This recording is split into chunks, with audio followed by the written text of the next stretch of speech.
High বন্ধুরা, আজকে দেখাবো দীপদার বৌভাতের কি মেনু হয়েছিল। দেখতে পাচ্ছেন বন্ধুরা, প্রথমে শালপাতা দিয়ে দিল, শালপাতার উপরে কলা পাতা, আর কলা পাতায় খেতে আমাদের সকলেরই ভালো লাগে।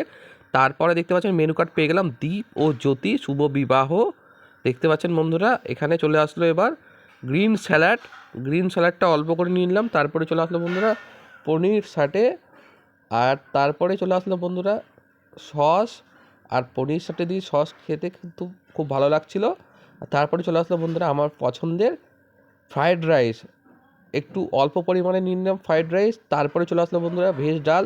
ভেজ ডাল দিয়ে খেয়ে নিলাম ফ্রায়েড রাইসটা। আর তারপরে চলে আসলো বন্ধুরা চানা মেটে, বেশ খাসির মেটে দিয়ে কিন্তু তৈরি করেছিল চানা মেটে, গরম গরম চানা মেটেটাও নিয়ে নিলাম অল্প করে। তারপরে চলে আসলো বন্ধুরা পনির। বেশ দেখতে পাচ্ছেন বন্ধুরা পনিরটাও বেশ ভালো লাগছিলো বন্ধুরা খেতে। তারপরে অল্প করে স্টিম রাইস নিয়ে নিলাম।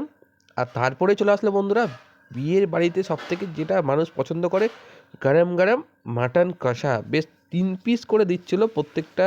প্রথমে দেখতে পাচ্ছেন বন্ধুরা গরম গরম নিলাম, তারপরে আরেক পিস নিয়েছিলাম। আর আমি বন্ধুরা সলিড মাংস খেতে ভালোবাসি, তাই সলিড দেখতে পাচ্ছেন নিয়ে নিলাম।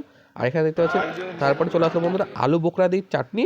তারপরে বন্ধুরা পাঁপড়। আর তারপরে একদম দেখতে পাচ্ছেন বেশ টেস্টি দইটাও নিয়ে নিয়েছিলাম বন্ধুরা, আপনাদেরকে দেখাবো।